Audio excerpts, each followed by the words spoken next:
The PCS studies में आपका स्वागत है। आज हम स्टार्ट करेंगे विज़न आईएएस के मैगज़ीन को, जिसमें हम कवर करेंगे विज़न आईएएस के साइंस एंड टेक पीटी 365 को। ये सिर्फ एक वीडियो में कवर होगा पूरा, और इससे हम अपने अपकमिंग 70th बीपीएससी एग्ज़ाम के लिए कवर करेंगे।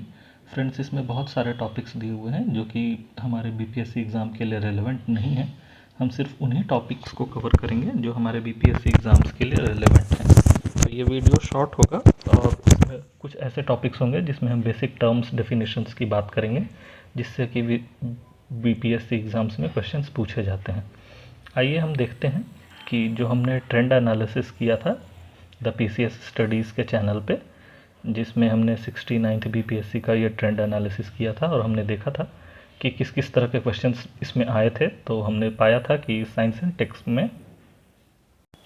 एंड टेक में कुल 30 क्वेश्चंस पूछे गए थे, और उस 30 क्वेश्चंस में जो बेसिक लाइफ साइंस से क्वेश्चन होते हैं, जो कि एनसीईआरटी से कवर हो जाते हैं या फिर घटना चक्र से कवर हो जाते हैं, तो वैसे क्वेश्चन कुल 19 या 19 क्वेश्चंस थे। और जो टेक्नोलॉजी या करंट अफेयर का पार्ट था, उससे कुल 11 क्वेश्चंस थे। फ्रेंड्स, ये 19 क्वेश्चंस तो बहुत ईजी थे सबके लिए, लेकिन ये जो टोटल 11 क्वेश्चंस थे ये बहुत ही डिफ़िकल्ट थे, क्योंकि ये पिछले एक साल के करंट अफेयर्स से पूछे गए थे, जो कि करना काफ़ी मुश्किल था। इसके लिए दो सोर्सेज आते हैं, अवेलेबल हैं। एक तो पहला है कि स्पीडी का मैगज़ीन, जिससे कि वन लाइनर जो करंट अफेयर होते हैं वो कवर हो जाते हैं हमारे, और एक होता है विजन का पीटी 365। पीटी 365 का एडवांटेज ये रहता है कि अगर मल्टी लाइन या मल्टीपल स्टेटमेंट बेस्ड क्वेश्चन या यूपीएससी पैटर्न पे अगर क्वेश्चंस पूछे जाते हैं तो हमारा विजन से क्वेश्चन कवर हो जाता है। और जो 69th में क्वेश्चंस आए थे उसमें से कुछ क्वेश्चंस ऐसे ज़रूर थे जो अगर कोई स्टूडेंट विजन का पीटी 365 पढ़ ले तो उससे आसानी से कवर किया जा सकता है।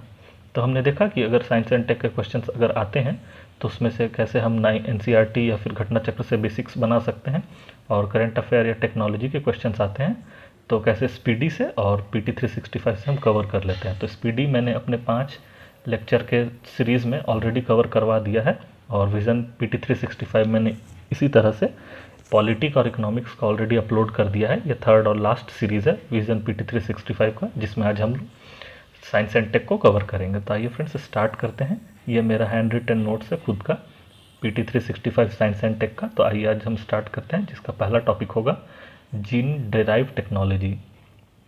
जीन डेराइव टेक्नोलॉजी का मतलब होता है एक जेनेटिक इंजीनियरिंग, जिसमें कि हम मॉडिफाई करते हैं जीन को, और ये अल्टर करता है मेंडल लॉ ऑफ इनहेरिटेंस को। मेंडल लॉ ऑफ इनहेरिटेंस था कि जैसे पेरेंट्स में अगर 2 जीन हैं, मदर और फादर में, तो वो कैसे इनहेरिट होगा, सक्सेसिव चिल्ड्रन में कैसे इनहेरिट होगा। ये जो इनहेरिटेंस का लॉ है, इसको अगर हम चेंज कर दें जेनेटिक इंजीनियरिंग करके, तो उसे हम कहते हैं जीन डेराइव टेक्नोलॉजी। इसमें कुल 3 चीज़ें यूज़ होती हैं। पहला तो है एक जीन जिसे हम एडिट करेंगे, दूसरा है Cas9 सीज़र यानी कि एक कैंची जिसके थ्रू हम चेंज करेंगे, और एक होता है क्रिस्पर डीएनए सीक्वेंस, जिस सीक्वेंस को हम ऐड करेंगे। तो क्रिस्पर सीक्वेंस का फुल फॉर्म आप याद रखिएगा, क्योंकि ये यूपीएससी पीटी में और बहुत सारे स्टेट पीसीएस में इसका फुल फॉर्म पूछा जा चुका है। तो आप याद रखिएगा, clustered regulatory interspaced short palindromic repeat. मैं फिर से दोहरा देता हूँ, cluster regulatory interspaced short palindromic repeat, इसे हम क्रिस्पर कहते हैं। तो ये 3 चीज़ें होती हैं, और ये एडिटिंग लगभग इस तरह से होता है कि ये अगर एक डीएनए का पार्ट है और ये हमारा एक कैंची है जिसे हम कहेंगे Cas9 इंजाइम या एक कैंची, तो ये Cas9 इंजाइम जो है वो एक डिज़ायर्ड या अनडिज़ायर्ड पार्ट को यहाँ से ऐसे काट के रिमूव कर देगी। ये पार्ट रिमूव होगी और जो हमारा डिज़ायर्ड जीन है उसे हम इस जगह पे लगा देंगे। यानी कि ये अगर हम इससे इस तरह से समझें कि कोई एक इनहेरिटेबल जीन, ये डिजीज़ है जो कि जेनेटिकली इनहेरिट हो सकता है कोई डिजीज़, तो हम उस बीमारी वाले जीन को यहाँ से रिमूव कर देंगे और एक हेल्दी जीन को यहाँ पे हम लगा देंगे। जीन टेक्नोलॉजी का यही बेसिक काम होता है। आइए अब हम देखते हैं 3 पेरेंट बेबी। 3 पेरेंट बेबी का मतलब होता है कि जिसमें कि चाइल्ड बर्थ में 3 लोगों की ज़रूरत पड़ती है। तो एक तो होता है मदर का एग, दूसरा होता है फादर का स्पर्म, और तीसरा होता है एक ओवम जिसमें एक हेल्दी माइटोकॉन्ड्रिया हो। तो ऐसा एक 3 पेरेंट बेबी का जन्म यूके में हुआ है, और उसमें माइटोकॉन्ड्रियल डोनेशन टेक्निक यूज़ की गई है। जब मदर के माइटोकॉन्ड्रिया में कोई प्रॉब्लम होती है तो उसमें से मदर से सिर्फ एक न्यूक्लियस को ले लिया जाता है, न्यूक्लियस को और फादर के स्पर्म, और इस न्यूक्लियस को फिर डोनर के एग में लगा दिया जाता है और फिर ये फर्टिलाइजेशन होता है। ये इसलिए किया जाता है ताकि अगर कोई माइटोकॉन्ड्रियल प्रॉब्लम है मदर में तो वो उसमें चाइल्ड में इनहेरिट ना हो। और इसके लिए जो माइटोकॉन्ड्रिया का डीएनए होता है तो वो किसी दूसरे व्यक्ति का होता है, और इसमें मदर में अगर माइटोकॉन्ड्रियल इशू हो तो वो ठीक हो जाता है, और इसमें आईवीएफ टेक्नोलॉजी का हम इस्तेमाल करते हैं। आइए अब हम जानते हैं स्टेम सेल ट्रांसप्लांटेशन क्या होता है। तो मैं फ्रेंड्स ऐसे टर्म्स की डिफिनेशन नहीं बता रहा हूँ जैसे डीएनए क्या होता है, जीन क्या होता है, स्टेम सेल क्या होता है, क्योंकि मैं उम्मीद करके चल रहा हूँ कि आपको ये सब बेसिक्स जानकारी होगी पहले से, या तो एनसीईआरटी से या घटनाचक्र या लूसेंट से आपको ये चीज़ पता होंगी। तो मैं सिर्फ वही चीज़ों को कवर कर रहा हूँ जो कि करंट अफेयर में न्यूज़ में थे, क्योंकि अगर मैं सारे टर्म्स एंड डिफिनेशंस जो बेसिक्स हैं उन्हें अगर कवर करूँ तो वीडियो काफ़ी लंबा हो जाएगा। तो आइए हम देखते हैं स्टेम सेल ट्रांसप्लांटेशन में, जो कि दो प्रकार का होता है, एक होता है ऑटोलोगस और दूसरा होता है allogenic. Autologous stem cell transplant जो होता है उसमें पेशेंट के खुद के स्टेम सेल्स को यूज़ किया जाता है, और एलोजेनिक जो होता है उसमें स्टेम सेल जो होता है वो डोनर का इस्तेमाल किया जाता है। और स्टेम सेल को रेगुलेट करता है आईसीएमआर यानी कि Indian council of medical research. यही बेसिक जानकारी थी स्टेम सेल से रिलेटेड। आइए अब हम देखते हैं CAR-T सेल थेरेपी क्या होती है। तो CAR-T का फुल फॉर्म होता है शीमेरिक एंटीजेनिक रिसेप्टर टी सेल्स। इसका यूज़ होता है कि ये एक टाइप का इम्यूनोथेरेपी ट्रीटमेंट होता है जिसमें हम टी सेल्स का यूज़ करते हैं। यानी कि कार क्या होता है, तो शीमेरिक एंटीजेनिक रिसेप्टर, जो कि एक इम्यूनिटी थेरेपी है, मतलब कि इससे एक ट्रीटमेंट होता है जिस ट्रीटमेंट में हम लोग टी सेल का इस्तेमाल करते हैं, और टी सेल्स को हम जेनेटिकली अल्टर करते हैं यानी कि चेंज कर देते हैं लैब में, ताकि वो कैंसर सेल्स को डिस्ट्रॉय कर सके। आइए अब हम जानते हैं कि टी सेल्स क्या होते हैं। तो टी सेल्स जो होते हैं एक इम्यूनिटी सेल होते हैं जो कि बॉडी में पाए जाते हैं, और ये अटैक करते हैं इन्फेक्शन कॉजिंग पैथोजेंस को। मतलब ये कि अगर कोई बैक्टीरिया, फंगल या कोई भी इन्फेक्शन वायरस अगर बॉडी में आता है और वो शरीर को नुकसान पहुंचाना चाहता है, तो टी सेल्स उनके अगेंस्ट फाइट करते हैं और हमें प्रोटेक्ट करते हैं, और ये कैंसर सेल्स के अगेंस्ट भी फाइट करते हैं और हमें इम्यूनिटी प्रोवाइड करते हैं। आइए अब हम देखते हैं टी सेल से ही रिलेटेड एक चीज़ है, उसे हम कहते हैं लिम्फोसाइट्स। तो लिम्फोसाइट्स क्या होते हैं, तो ये एक WBC का पार्ट है, यानी वाइट ब्लड सेल्स जो कि ब्लड में पाए जाते हैं, और ये प्रोवाइड करता है इम्यूनिटी। और लिम्फोसाइट्स जो होते हैं वो कुल दो प्रकार के होते हैं, एक टी सेल्स और बी सेल्स। वही हमने टी सेल्स जो ऊपर पढ़ा है कि इम्यूनिटी प्रोवाइड करने वाले सेल्स होते हैं, वही टी सेल्स, और एक होता है बी सेल। तो टी सेल्स तो हमने पढ़ लिया, आइए हम देखते हैं बी सेल्स क्या होते हैं। तो बी सेल्स जो होते हैं वो एंटीबॉडी प्रोड्यूस करते हैं और अटैक करते हैं इन्वेडिंग वायरसेस को और बैक्टीरिया को, और दोनों का ओरिजिन यानी टी सेल्स और बी सेल्स का ओरिजिन बोन मैरो में होता है। अगर हम फ्रेंड्स एक हायरार्की बनाएं तो हायरार्की कुछ इस प्रकार से होगी कि सबसे पहले तो बॉडी में एक ब्लड पाया जाता है, ब्लड, और उस ब्लड में आरबीसी होते हैं, आरबीसी, और एक होते हैं डब्ल्यूबीसी। अब इस डब्ल्यूबीसी यानी वाइट ब्लड सेल्स के अंदर होते हैं लिम्फोसाइट्स, और लिम्फोसाइट्स फिर दो प्रकार के होते हैं, एक होते हैं टी सेल्स और दूसरे होते हैं बी सेल्स, यानी कि ब्लड, उसमें आरबीसी और डब्ल्यूबीसी, डब्ल्यूबीसी में लिम्फोसाइट्स, और लिम्फोसाइट्स दो प्रकार के होते हैं, टी सेल्स और बी सेल्स, जो कि हमें इम्यूनिटी प्रोवाइड करते हैं और पाए जाते हैं ये बोन मैरो में। हमें इतना ही याद रखना था इसमें। अब आइए हम फ्रेंड्स देखते हैं जीन स्लाइसिंग क्या होती है। तो जीन स्लाइसिंग का मतलब होता है कि बॉडी के नेचुरल प्रोसेस को यूज़ करना, कंट्रोल करने के लिए, क्या तो डिजीज़ को कंट्रोल करना, जिसमें हम यूज़ करते हैं सप्रेस और silencing specific genes that are associated with certain disease. यानी कि कुछ अगर स्पेसिफिक जेनेटिक डिजीज़ है तो उसे हम साइलेंस करने या फिर उसे रोकने की कोशिश करते हैं, जिसमें हम जेनेटिक इंजीनियरिंग किया जाता है। और इसमें क्या किया जाता है कि एक टेम्प्रोरी ब्लॉकिंग या स्पेसिफिक जीन को किया जाता है ताकि वो ट्रिगर ना करे अनवांटेड इफेक्ट को। यानी कि अगर हम इसे इस प्रकार से समझें तो एक जीन है, इस प्रकार से एक जीन है, तो उसमें अगर कोई हार्मफुल इफेक्ट आ गया है इस वाले पार्ट में, इस वाले पार्ट में अगर कोई हार्मफुल इफेक्ट आ गया है तो हम इसे स्लाइस कर देते हैं, यानी कि काट कर हटा देते हैं, और नया जीन जो इस प्रकार से था उसे हम ऐसे जोड़ देते हैं ताकि ये जो हार्मफुल पार्ट था वो नुकसान ना पहुंचाए शरीर को। अब हम देखते हैं नेशनल क्वांटम मिशन क्या होता है। ये बायोलॉजी वाला पार्ट खत्म हो गया, आइए अब हम कंप्यूटर वाला पार्ट देखते हैं।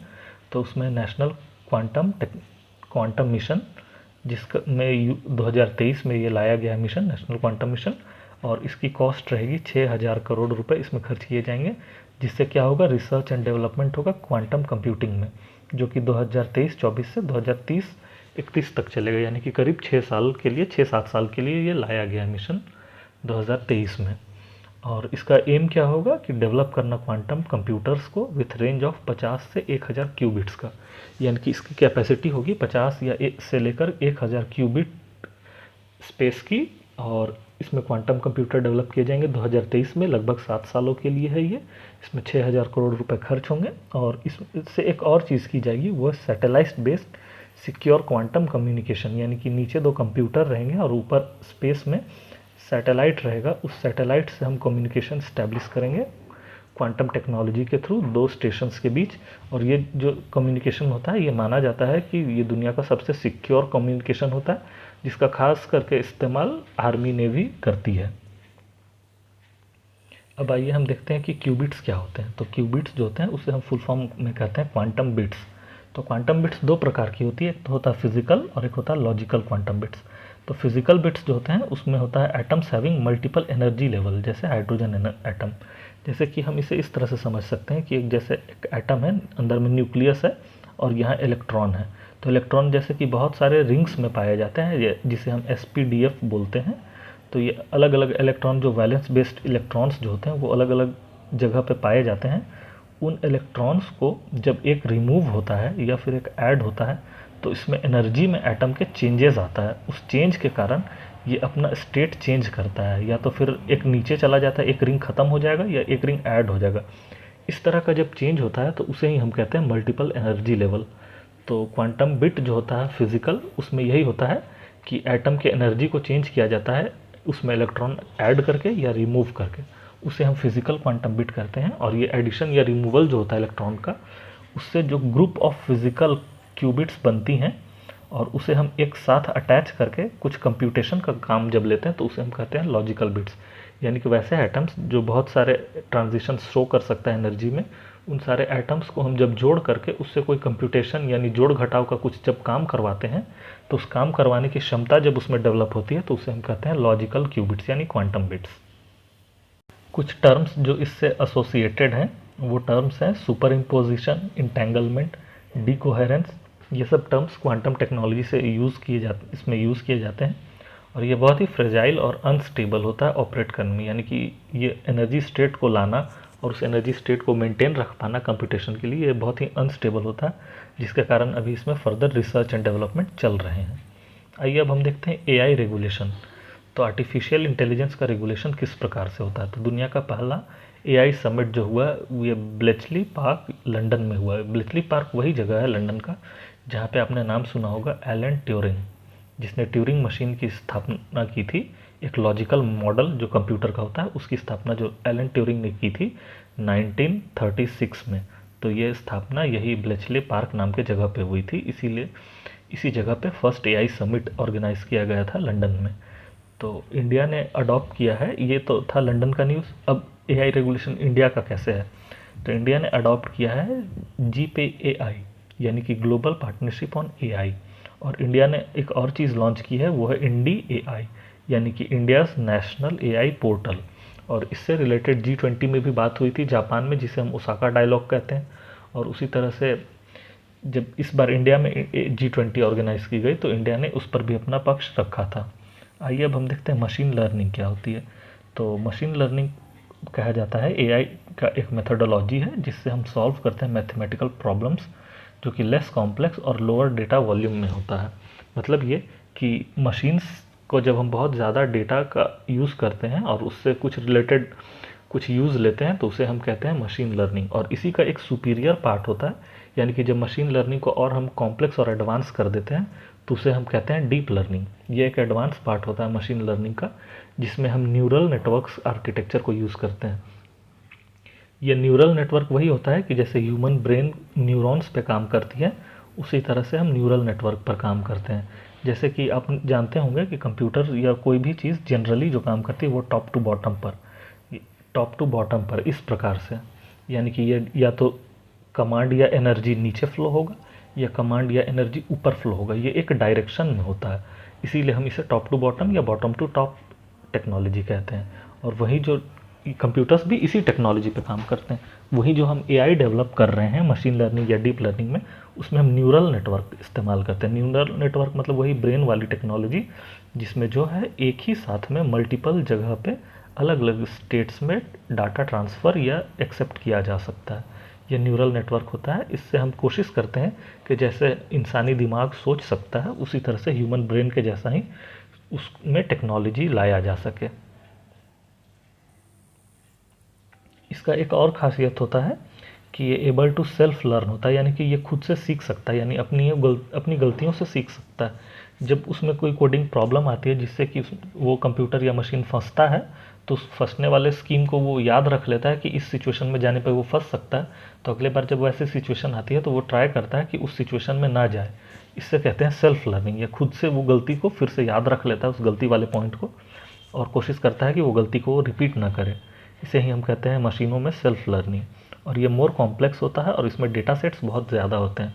और आपको मैं एक एडिशनल इन्फॉर्मेशन दे दूं कि ये जो लार्ज डेटा सेट्स यूज़ होते हैं, या फिर आपने जो नाम सुना होगा ओपन एआई का जो आपने सुना होगा चैट जीपीटी, जो ये चैट जीपीटी होता है जिसका के बारे में पूछा भी जाता है बहुत सारे कॉम्पिटिटिव एग्ज़ाम्स में, तो ये चैट जीपीटी जो है इसे भी जो लर्न कराया गया, यानी कि इसमें जो डेटा सेट्स यूज़ किए गए हैं वो न्यूरल नेटवर्क के ही थ्रू इसमें ऐड किए गए हैं, और इसमें जो डेटा सेट्स इस्तेमाल किए गए हैं वो इसमें फीड किया गया, यानी इसे सिखाया गया है एक सुपर कंप्यूटर के द्वारा। तो आप ये सब बेसिक्स जानकारी याद रखिएगा। उसी तरह से आइए अब हम देखते हैं वेब 3.0 क्या होता है। तो वेब 3.0 का मतलब होता है एक नया टेक्नोलॉजी है ये, जिसमें यूज़र्स जो है वो अपने फाइनेंशियल स्टेक्स को और हर तरह के कंट्रोल्स को खुद से इस्टेब्लिश करते हैं और अपना मेंटेन करते हैं। यानी कि ये मशीन ये दो लोगों के बीच का अगर है, तो उसमें जो कनेक्शन या फिर जो भी डेटा ट्रांसफ़र हो रहा है उसका कंट्रोल इस यूज़र और इस यूज़र के हाथ में होगा। मैं इसे आपको सिंपल भाषा में समझाऊं तो हमारे सभी के मोबाइल में व्हाट्सएप में जो एंड टू एंड इंक्रिप्शन होता है वो वेब 3.0 का ही एक पार्ट है, कि हम यूज़ करते हैं कि वेब एंड टू एंड जो इंक्रिप्शन होता है उसमें वो किस तरह से एनकोडिंग हुई है, और वो डेटा और उसमें जो भी हम ट्रांसफ़र कर रहे हैं व्हाट्सएप के थ्रू वो किसी और को नहीं पता रहता है, वो सिर्फ हम या जिससे हम सेंड कर रहे हैं उसे ही पता चल पाता है। और ये कोई थर्ड पार्टी इवन कंपनी भी इस डेटा को यूज़ नहीं कर सकती, उसे भी नहीं पता होता है कि एनकोडिंग कैसे हुई है। यही है वेब 3.0। अब आइए हम बताते हैं कि ये वेब 3.0 वेब 1.0 और 2.0 से डिफरेंट कैसे है, तभी तो पता चलेगा कि ये है क्या। तो वेब 1.0 जो होता है उसमें स्टैटिक पेजेस होते थे, जैसे कि विकीपीडिया, या कोई भी अगर हम वेबसाइट में इमेज देख रहे हैं या कोई भी स्टैटिक चीज़ लिखा हुआ है जिसे हम बदल नहीं सकते या उससे हम इंटरैक्ट नहीं कर सकते, तो वो था वेब 1.0। इसमें वन साइड कम्युनिकेशन होता था, यानी कि हमने एक रिक्वेस्ट भेजा, वो पेज हमें शो कर दिया गया, उस पेज में जो भी लिखा हुआ है उसे हम सिर्फ देख सकते हैं, उससे इंटरैक्ट नहीं कर सकते। ये था वेब 1.0। उसी तरह वेब 2.0 जब आया तो उसमें क्या हुआ कि इंटरैक्टिव पेजेस आए, यानी कि पेजेस में हाइपर लिंक्स होने लगे जिसमें हम क्लिक करके कहीं दूसरी जगह नेविगेट कर सकते थे। और इस नेविगेशन को और हाइपर लिंक को मेंटेन करने के लिए ज़्यादा से ज़्यादा डेटा सर्वर का इस्तेमाल किया जाने लगा, और ज़्यादा से ज़्यादा वीडियो ऑडियो भी इंटरनेट में अपलोड होने लग गई और हम उससे इंटरैक्ट करने लगे। इसका एग्जांपल था फेसबुक, इंस्टाग्राम, ये सब चीज़ें। तो ये था वेब 2.0। ये सेंट्रलाइज होने लगा क्योंकि ज़्यादा से ज़्यादा डेटा होने के कारण ये सर्वर में स्टोर किया जाने लगा और अलग अलग कंपनी अपने डेटा सर्वर्स इस्टेब्लिश करने लगे। यही था वेब 2.0। और वेब 3.0 में क्या होगा, ये जो डेटा है वो डिसेंट्रलाइज्ड रहेगा, यानी कि अब हम देखते हैं कि जो क्लाउड स्टोरेज की बात होती है, लोकल स्टोरेज, क्लाउड स्टोरेज, ये सब, जिसमें कि पीयर टू पीयर सर्विस होगा। मेटावर्स, यानी कि मेटावर्स जो फेसबुक कंपनी जो लॉन्च किया है वो मेटावर्स जो होगा उसमें फिर क्रिप्टो करेंसी, नॉन फंगिएबल टोकन, इन सब चीज़ों का इस्तेमाल होगा वेब 3.0 में, जिसमें ज़्यादा से ज़्यादा कंट्रोल और अथॉरिटी यूज़र के पास होगी, ना कि गवर्नमेंट या फिर उस कंपनी के पास। इसमें सिक्योरिटी ज़्यादा होगी, यूज़र के पास खुद का डेटा रहेगा। इसमें ब्लॉकचेन टेक्नोलॉजी का भी इस्तेमाल होगा। और वेब 4.0, अब देखिए जब 3.0 आया तो इसी का एक एडवांस वर्जन है वेब 4.0, जिसमें सिम्बायोसिस हो जाएगा, यानी कि एम होगा interaction between human and machines, यानी कि जो फिल्मों में हम देखते हैं ह्यूमन और मशीन्स का, रोबोट्स का, उस तरह से कि ह्यूमन जो है वो रोबोट्स को समझने लगेंगे और रोबोट्स जो है ह्यूमन को, और एक तरह से धीरे धीरे म्यूटेंट्स बनेंगे जो कि ह्यूमन और रोबोट्स के कॉम्बो पैक होंगे। अब आइए हम देखते हैं नेशनल सुपर कंप्यूटिंग मिशन। ये भी उसी से रिलेटेड है, आर्टिफिशियल इंटेलिजेंस और क्वांटम टेक्नोलॉजी सबसे। तो यह सुपर कंप्यूटिंग मिशन ये 2015 में आया था और इसका एम था 70 सुपर कंप्यूटर बनाना 2022 तक, जिसमें बनाने वाले जो कंपनीज थे या इंस्टीट्यूशंस थे वो एसोसिएटेड थे सीडैक यानी centre for developing advance computing, IISc Bengaluru जो इंडिया की टॉप मोस्ट यूनिवर्सिटी है, उसी तरह से मेती मिनिस्ट्री यानी ministry of information and technology, उसी तरह से department of science and technology. इन चारों के कोलैबोरेशन से नेशनल सुपर कंप्यूटिंग मिशन लाया गया था। और आपको याद ही होगा कि वर्ल्ड का 75th जो ऐरावत है, ऐरावत, ये इंडिया का फर्स्ट और वर्ल्ड का 75th सबसे बड़ा सुपर कंप्यूटर है और इसे बनाया है सीडैक ने। आइए अब हम देखते हैं नेट न्यूट्रलिटी क्या होती है। नेट न्यूट्रलिटी का मतलब होता है एक open equal internet for everyone. Internet service provider यानी ISP to treat all data and users equally. मतलब ये कि अगर कोई मेरा पर्सनल डेटा है, जैसे मैं किसी को अगर फ़ोटो सेंड कर दूँ या फिर कोई टेक्स्ट मैसेज भेजता हूँ यूज़र 1 और यूज़र 2 को, और एक गवर्नमेंट है जो अपने डिपार्टमेंट में, गवर्नमेंट में एक डिपार्टमेंट है वो दूसरे डिपार्टमेंट को कोई इन्फॉर्मेशन भेजती है, तो ऑब्वियस सा बात है कि यूज़र का जो इन्फॉर्मेशन होगा कोई पर्सनल यूज़र का, वो कम इम्पॉर्टेंट होगा गवर्नमेंट के डिपार्टमेंटल ट्रांजैक्शंस से। यानी कि सरकार जो कुछ ट्रांजैक्शन कर रही है वो बहुत ही ज़्यादा इंपॉर्टेंट है यूज़र के ट्रांजैक्शन से। तो इंटरनेट सर्विस प्रोवाइडर यानी कि कंपनियां जो है जियो एयरटेल, वो ज़्यादा प्रेफर करती हैं गवर्नमेंट के डेटा ट्रांसफ़र को कि जल्दी से जल्दी हो जाए, क्योंकि वो बहुत ज़्यादा सेंसिटिव और मोर इन्फॉर्मेशन होता है उसमें, और यहीं यूज़र के डेटा को लेस प्रायोरिटी दी जाती है। तो नेट न्यूट्रलिटी का यही मतलब होता है कि सभी डेटा को इक्वली ट्रीट किया जाए, चाहे वो कोई वीडियो के लिए हो, कोई ऑडियो के लिए, कोई टेक्स्ट के लिए, या फिर कोई गवर्नमेंट का हो या कोई पर्सनल आदमी का या किसी कंपनी का, सभी के डेटा को इक्वल ट्रीटमेंट मिलेगा और सभी के लिए जो प्रोसेसिंग या बफर टाइम होगा वो समान होगा। आइए अब हम देखते हैं OTT। तो OTT जो होता है ओवर द टॉप, जिसमें आ जाता है अमेजॉन प्राइम, नेटफ्लिक्स, ये सब जो है, तो उसे do not require any permission और license from government of India. यानी कि OTT में हमें अपलोड करने के लिए किसी भी कंटेंट को गवर्नमेंट ऑफ इंडिया के लाइसेंस की ज़रूरत नहीं होती। जो central board of film certification जो होता है, जिसे सेंसर बोर्ड हम कहते हैं, वैसे किसी भी सेंसरशिप नहीं होती है OTT में, जिसके कारण उसमें परमिशन नहीं लिया जाता और इसे रेगुलेट किया जाता है IT रूल्स 2021। IT रूल्स 2021 मैंने आप लोगों को ऑलरेडी पढ़ा दिया है पॉलिटी वाले सेक्शन में, जब विजन पॉलिटी 365 हमने कवर किया था, तो उसमें IT रूल 2021 मैंने ऑलरेडी आपको पढ़ा दिया है। OTT भी मैंने पढ़ा दिया है। और एक और बात है कि OTT do not fall under TRAI regulation यानी telecom regulatory authority of India, इसके अंडर में भी OTT नहीं आता है। आइए अब हम देखते हैं 5G क्या होता है। तो 5G जो है वो उसमें ज़्यादा स्पीड होती है, लेटेंसी रेट कम होती है, फ्रीक्वेंसी बैंड इसका बड़ा होता है। इसमें 3 मेजर बैंड होते हैं, लो, मिडिल और लार्ज।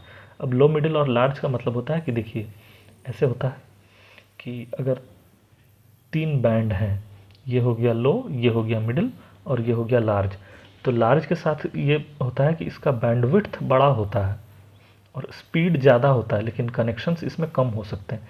यानी कि इस लार्ज बैंडविड्थ को कुछ कंपनी, जैसे 2 या 3 ही कंपनी यूज़ कर सकती है। इसमें डेटा का स्पीड बहुत ज़्यादा होता है लेकिन कनेक्शंस बहुत कम इस्टेब्लिश किए जा सकते हैं। ये मीडियम है, यानी कि इसका बैंडविड्थ थोड़ा बड़ा होता है, लार्ज से कम और स्मॉल से ज़्यादा और लार्ज से कम होता है इसका बैंडविड्थ। इसमें स्पीड भी ठीक ठाक मिल जाती है और कनेक्शंस भी ज़्यादा इस्टेब्लिश किए जा सकते हैं। और इसमें क्या होता है कि इसमें बैंडविड्थ बहुत छोटी होती है लेकिन नंबर ऑफ़ यूज़र्स इसमें बहुत ज़्यादा होते हैं। इसका इस्तेमाल आम पब्लिक करती है, जो हमें जो बैंडविड्थ मिलता है वो यही रहता है। इसका इस्तेमाल हम लोग करते हैं जिसमें कि हमें स्पीड बहुत कम मिलती है डेटा का, और आम यूज़र्स हैं तो इसमें लाखों करोड़ों लोग यूज़ करते रहते हैं। ये मीडियम हो गया, इसका यूज़ जैसे ऑफिसेज या कंपनी में किया जाता है। और लार्ज जो हो गया, ये बहुत बड़ी कंपनी या government of India, research and development, ISRO, army, navy, इनके लिए यूज़ किया जाता है। आइए अब हम देखते हैं 6G क्या होता है। तो 6G जो होता है वो एक फ्रीक्वेंसी बैंड है, जो फ्रीक्वेंसी बैंड 95 गीगाहर्ट्ज़ से 3 टेराहर्ट्ज़ तक होगा। जहाँ तक अगर मैं बात करूँ 5G की, तो 5G का बैंडविड्थ माना जाता है कि 3 से लेकर के 30 गीगाहर्ट्ज़ तक होता है। 3 से लेकर 30 गीगाहर्ट्ज़ तक। तो आप जब इसको कंपेयर करेंगे 6G से तो आपको पता चल जाएगा कि ये 95 गीगाहर्ट्ज़ से स्टार्ट ही होता है और 3 टेराहर्ट्ज़ तक होता है, मतलब कि करीब 3000 गीगाहर्ट्ज़ इस तरह का होता है। तो आपको ये देखकर पता चल गया होगा कि बैंडविड्थ कितना बड़ा है 6G का, इसलिए चलते उसमें स्पीड बहुत ज़्यादा होगी और लेटेंसी रेट बहुत कम होगा। स्पीड जो होगा वो करीब करीब 1000 Gbps हो जाएगा 6G में, और लेटेंसी रेट बिलो 1 मिली सेकेंड हो जाएगा। इसे डेवलप किया जा रहा है डिपार्टमेंट ऑफ टेलीकम्युनिकेशन के द्वारा, जो 6G को लॉन्च करेगी भारत अलायंस के थ्रू। और इसमें कोलैबोरेशन रहेगा बहुत सारे company, research and development, academia, यानी कि अलग अलग स्कूल्स, यूनिवर्सिटीज़ जो कि 6G को डेवलप करेंगे। और आपको स्पीडी में मैंने ऑलरेडी कवर करवा दिया है कि जापान जो है वो वर्ल्ड का पहला 6G लॉन्च करने वाला नेशन बन गया है। फ्रेंड्स, जो वन लाइनर करंट अफेयर होते हैं वो हमने ऑलरेडी साइंस एंड टेक्नोलॉजी के कवर कर चुके हैं स्पीडी में।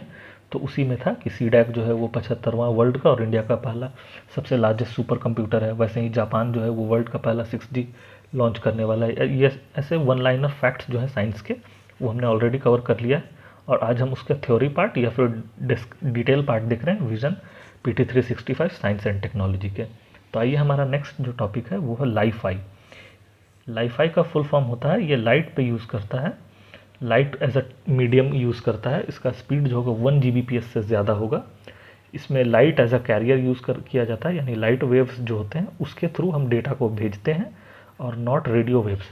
जैसे कि हम जो मोबाइल या फिर इंटरनेट इस्तेमाल करते हैं उसका जो कम्युनिकेशन होता है वो रेडियो वेव्स के थ्रू होता है, और लाईफाई जो है वो लाइट का इस्तेमाल करेगी।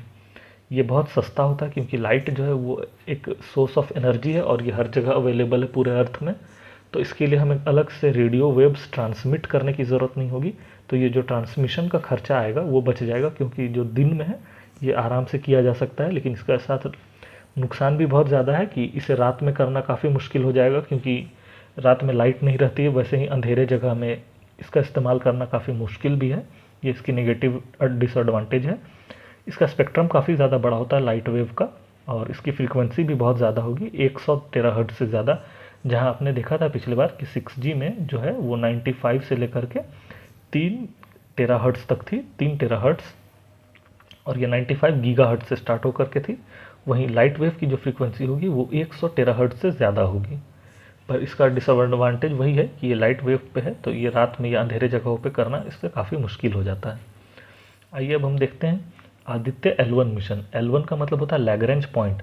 टोटल अर्थ और सन के बीच में 5 लैग्रेंज पॉइंट आते हैं, 1 2 3 4 और 5, इस तरह से 5 लैग्रेंज पॉइंट आते हैं अर्थ और सन के बीच। तो ये लैग्रेंज पॉइंट 1 जो है, फर्स्ट जो लैग्रेंज पॉइंट रहेगा वहाँ पे ये लॉन्च किया गया है, और इससे PSLV C57 के द्वारा लॉन्च किया गया है, यानी पोलर सैटेलाइट लॉन्च व्हीकल, और व्हीकल नंबर 57, यानी कि 57वां मिशन था PSLV का। उसके थ्रू आदित्य L1 को लॉन्च किया गया है। सन में टोटल 5 लैग्रेंज पॉइंट होते हैं। लैग्रेंज पॉइंट उस जगह को कहते हैं जहाँ पे सन और अर्थ की ग्रेविटेशनल एनर्जी जो है वो एक दूसरे को काउंटर बैलेंस कर देती है, यानी वैसा जगह जहाँ से ना उसे अर्थ खींच सकता है अपनी तरफ, ना सन, दोनों की ग्रेविटेशनल एनर्जी वहाँ पे बराबर हो जाती है और बैलेंस हो जाती है। तो उस जगह पे उस सैटेलाइट को वहाँ पे रख दिया जाता है। उसे कहते हैं पार्किंग स्पेस या पार्किंग स्टेज। वहाँ पे से सैटेलाइट इधर उधर भागती नहीं है, क्योंकि वहाँ पे बैलेंस रहता है। जैसे स्पेस में हमने देखा है कि कोई भी स्पेस स्टेशन में जो लोग दिखाते हैं एस्ट्रोनॉट्स, वो इधर उधर फ्लोट करते रहते हैं, क्योंकि वहाँ पे ग्रेविटेशनल एनर्जी नहीं होती है। वहीं जब हम L1 पॉइंट की बात करें तो वहाँ पे दोनों ग्रेविटेशनल एनर्जी बैलेंस हो जाने के कारण वो फ्लोटिंग जैसा कुछ वहाँ पे फील नहीं होता, तो वहाँ पे स्टेबिलिटी थोड़ी मिल जाती है। तो वहाँ पे पार्क किया गया है आदित्य L1 को। आइए अब हम देखते हैं गगनयान मिशन। तो गगनयान मिशन में 3 एस्ट्रोनॉट्स जो हैं उनमें भेजा जाएगा, और उनके नाम सेलेक्ट कर लिए गए हैं। ये 400 किलोमीटर ऊपर भेजा जाएगा, और ये 3 दिन का मिशन होगा। और इसे भेजने के लिए LMV-3 जो रॉकेट है उसका इस्तेमाल किया जाएगा। ये GSLV का एक लॉन्चिंग रॉकेट है। GSLV, जियो स्टेशनरी लॉन्च व्हीकल इसका फुल फॉर्म है, उसी का एक पार्ट है ये LVM-3, और इसे हम बाहुबली रॉकेट भी बोलते हैं। और इसमें सॉलिड, लिक्विड और क्रायोजेनिक 3 स्टेज के इंजन होंगे। जो रॉकेट होता है उसमें स्टेजेस होते हैं इंजन के, तो सबसे पहले होता है सॉलिड, फिर लिक्विड, और फिर होता है क्रायोजेनिक, इस तरह से। तो ये रॉकेट के इंजन्स होंगे, और इसमें अभी हम देख लें कि दुनिया में सिर्फ 3 ही कंट्री ऐसे हैं जिन्होंने किसी व्यक्ति को स्पेस में भेजा है। उसमें सबसे पहले यूएसए, रशिया और चाइना, इन तीनों के नाम आते हैं, और उसके बाद इंडिया चौथा होगा जो कि अपना मैन्ड मिशन भेजेगा स्पेस में। आइए अब हम देखते हैं ग्रेविटेशनल लेंसिंग क्या होती है। तो फ्रेंड्स, हम देख रहे हैं कि हम सिर्फ वही चीज़ें कवर कर रहे हैं जो पिछले 1 साल में करंट अफेयर में थी, और जो कि बेसिक डेफिनेशंस या टर्म्स हैं। हम बहुत ज़्यादा अंदर क्रिटिकल उसके एनालिसिस में नहीं घुस रहे हैं, ना ही उसके बहुत ज़्यादा डीप टेक्नोलॉजी की बात कर रहे हैं। हम सिर्फ ऊपर ऊपर से जो डेफिनेशंस हैं वही पढ़ रहे हैं, क्योंकि हमारे बीपीएससी एग्जाम्स में इसी का स्कोप है पूछे जाने का। बहुत अंदर जाके फार्मूला और उसके प्रोसेसिंग और मेथड्स कैसे यूज़ होंगे, एप्लीकेशन पार्ट, वो नहीं पूछा जाता है, सिर्फ बेसिक डेफिनेशन। तो हम सिर्फ वही कवर कर रहे हैं। तो आइए हम देखते हैं ग्रेविटेशनल लेंसिंग क्या होती है। इसका मतलब होता है effect of light from the background source that arises a result of curvature of space time causes magnification, allowing us to observe object that is otherwise not possible to see due to too far distance। मतलब ये, इसे मैं अगर simple भाषा में समझाऊं तो एक ऐसे एक मीडियम है, और यहाँ पे एक हमारा ऑब्जर्वेटरी यानी हम हैं, टेलीस्कोप है, या हम खुद ह्यूमन बीइंग ऐसे खड़े हैं, और यहाँ पे एक सोर्स है जिससे कि लाइट एमिट हो रहा है। मान लीजिए कि ये 10-20 हज़ार लाइट ईयर पीछे कोई स्टार है, या फिर कोई ऑब्जेक्ट है, ब्लैक होल है, कुछ भी है। तो उससे जब लाइट आती है तो वो इतनी फेंट या इतनी कम होती है कि वो हमारे टेलीस्कोप में विजिबल नहीं हो पाती है। तो हम टेलीस्कोप को उस जगह पे रखते हैं जहाँ पे वो ग्रेविटेशनल लेंसिंग हो जाती है।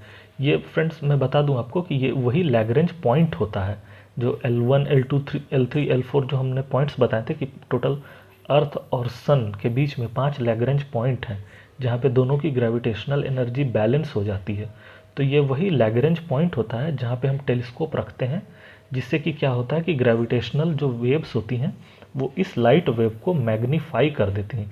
यानी कि ये एक मैग्नीफाइंग ग्लास के जैसा काम करता है लैग्रेंज पॉइंट, और इस टेलीस्कोप में जो चीज़ें नहीं दिखाई देनी चाहिए थी वो भी दिख जाती हैं, क्योंकि ये लेंसिंग यानी कि मैग्नीफिकेशन का काम करता है।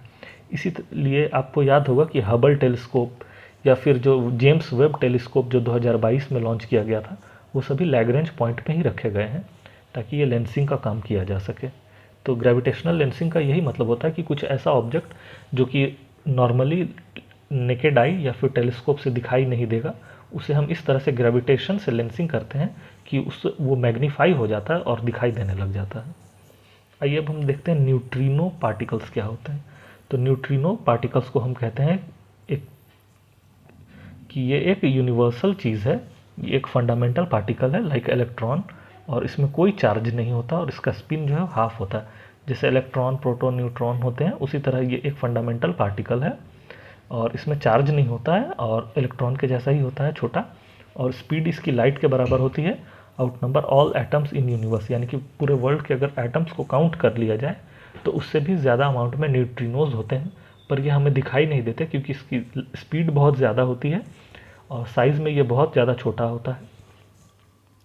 और ये प्रोड्यूस कहाँ होता है? तो प्रोड्यूस होता है सन में, एसेट्रा में। रिसर्च स्टेशन डेवलपमेंट जो है थेनी डिस्ट्रिक्ट तमिलनाडु, यहाँ पे एक स्टेशन बनाया गया है, यानी एक ऑब्जर्वेटरी बनाई गई है थेनी में, तमिलनाडु, जहाँ से न्यूट्रिनो पार्टिकल्स को हम ऑब्जर्व करेंगे। आइए अब हम देखते हैं कि मेटियोर्स क्या होते हैं। ये फ्रेंड्स, ये बहुत ही ज़्यादा कंफ्यूजिंग चीज़ है, तो इसलिए मैंने इसे अपने रिवीजन सीरीज़ में रखा है। जैसे मेटियोर, एस्टेरॉइड्स, मेटेरॉइड्स और मेटियोराइट्स, ये 4 चीज़ें जो हैं ये बहुत कंफ्यूजिंग करती हैं कि ये कौन सा क्या है। तो आइए हम देख लेते हैं। जब मेटियोर जो होता है जिसके लास्ट में OR लगेगा, तो वो होता है एक streak of light seen when meteorites burn up in atmosphere, यानी कि जब एटमॉस्फेयर में कोई स्पेस का टुकड़ा बर्न होता है तो वो जो लाइट निकलती है उस लाइट को हम मेटियोर कहते हैं। यानी कि ये एक लाइट है जो बनता है कब? जब स्पेस डेब्री जो होती है वो अर्थ के एटमॉस्फेयर में बर्न होती है, तो जो लाइट निकलता है उस लाइट को हम मेटियोर कहते हैं। इसके लास्ट में OR है, इसमें लाइट दिखती है।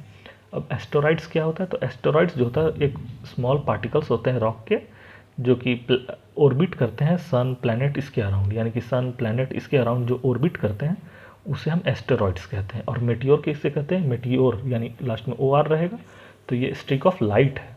उसी तरह मेटियोराइट्स, तो ये मेटियोरॉइड्स क्या होते हैं? ये होते हैं रॉकी और metallic fragments of asteroids, comet और पार्टिकल प्लैनेट्स। यानी कि मेटियोरॉइड्स जो होते हैं ये एक छोटे टुकड़े होते हैं। किसके टुकड़े?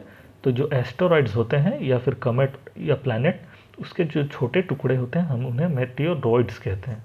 और मेटियोराइट्स क्या होते हैं? मेटियोराइट्स जो होते हैं ये मेटियोर के फ्रैगमेंट्स होते हैं जो अर्थ तक पहुंच जाते हैं। अगर हम फ्रेंड्स हायरार्की बनाएं तो सबसे पहले होता है एक एस्टेरॉइड जो कि अर्थ या प्लैनेट या किसी कॉमेट के चारों तरफ घूम रहा है। इसका जब एक छोटा टुकड़ा होता है तो उस टुकड़ा को हम लोग कहते हैं मेटियोरॉइड्स, ये वाला मेटियोरॉइड्स। अब ये छोटा टुकड़ा जब अर्थ के एटमॉस्फेयर में घुसता है तो ये बर्न हो जाता है, जलने लगता है और उससे एक लाइट निकलती है। तो जो ये जलता हुआ लाइट का टुकड़ा होता है उसे हम कहते हैं मेटियोर, या ये वाला मेटियोर। और जब ये टुकड़ा अर्थ के सरफेस पर ज़मीन पे गिर जाता है तो वो गिरे हुए पार्ट को हम कहते हैं मेटियोराइट्स। यही था इसमें बेसिक कॉन्सेप्ट और ये बहुत कंफ्यूजिंग था इसीलिए मैंने इसे डिस्कस कर लिया। आइए अब हम देखते हैं टाइडल लॉकिंग क्या होती है। तो टाइडल लॉकिंग का मतलब होता है synchronisational between moon's rotation around its axis and its orbit around earth due to gravitational force by moon and earth. मतलब ये होता है टाइडल लॉकिंग का मतलब कि मून अपने एक्सिस पे रोटेट कर रही है ऐसे, और ये अर्थ है, अर्थ के अराउंड भी ऐसे रिवॉल्व कर रही है। तो ये जो रिवॉल्यूशन का टाइम होता है और ये रोटेशन का टाइम ये ऑलमोस्ट सेम होता है। इस कारण से मून का सिर्फ हम एक ही पार्ट देख सकते हैं, अर्थ से विजिबल होता है, और एक पार्ट हमेशा डार्क या इनविजिबल होता है। और ये होने का जो कारण है उसे हम टाइडल लॉकिंग कहते हैं। यही था टाइडल लॉकिंग का बेसिक कॉन्सेप्ट्स। इसका इम्पैक्ट क्या होता है कि हम इसके कारण सिर्फ एक साइड ऑफ मून देख सकते हैं, और इस टाइडल लॉकिंग के कारण ही अर्थ में टाइड्स आती हैं और मून का शेप जो है वो डिस्टॉर्ट है, यानी कि ऐसे रेगुलर नहीं है, वो थोड़ा ऐसे डिस्टॉर्ट टाइप से है क्योंकि ये ग्रेविटेशनल और टाइडल लेंसिंग के कारण होता है। आइए अब हम देखते हैं लीगो प्रोजेक्ट क्या है। तो लीगो का फुल फॉर्म होता है laser interferometer gravitational wave observatory. यह महाराष्ट्र में बनाई गई है और इससे हम डिटेक्ट करते हैं ग्रेविटेशनल वेव्स। फ्रेंड्स ये दो चीज़ें आपको याद रखनी है। पहला तो लीगो LIGO यानी कि लेज़र इंफर्नोमीटर ग्रेविटेशनल वेव ऑब्जर्वेटरी, ये महाराष्ट्र में बनाया गया है। इसमें हम लीगो में हम ग्रेविटेशनल वेव्स को डिटेक्ट करेंगे, यानी कि लीगो महाराष्ट्र में बनाया गया, इससे हम लोग ग्रेविटेशनल वेव डिस्कस करेंगे। और दूसरा एक है न्यूट्रिनो वाला। इस न्यूट्रिनो वाले के लिए थेनी तमिलनाडु में बनाया गया है, और इससे हम न्यूट्रिनो पार्टिकल्स जो इलेक्ट्रॉन के जैसे होते हैं उसे ऑब्जर्व करेंगे। तो ये ऑब्जर्वेटरीज दो बनाई गई हैं इंडिया में, आप इसे याद रखेंगे। अब है जो बहुत इंपॉर्टेंट पार्ट है और इससे BPSC में हमेशा क्वेश्चंस पूछे जाते हैं, पिछले बार भी पूछे गए थे ब्लैक होल पे क्वेश्चन।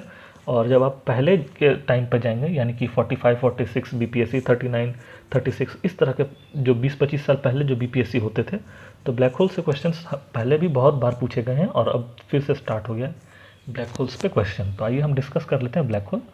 तो इसमें देखा जाता है कि ब्लैक होल क्या है, तो एक कॉस्मिक बॉडी है in space where gravity pull so much that even light can not पास।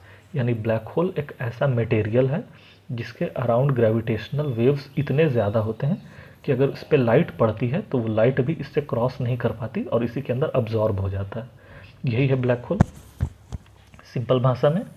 और अब हम देखते हैं कि ब्लैक होल से रिलेटेड टर्म्स जो कि पूछे जा सकते हैं एग्जाम में। तो रिलेटिविस्ट जेट क्या होता है?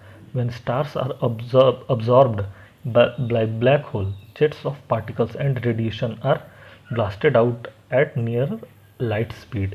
यानी कि जब एक ब्लैक होल है उसके ग्रेविटेशनल पुल के कारण कोई स्टार इसके अंदर घुस गया तो वो जो ब्लास्ट करेगा तो उससे जो रेडिएशन निकलेगा वो रेडिएशन लाइट के स्पीड से निकलता है, उसे ही हम रिलेटिविस्टिक पुल कहते हैं या रिलेटिविस्टिक जेट कहते हैं।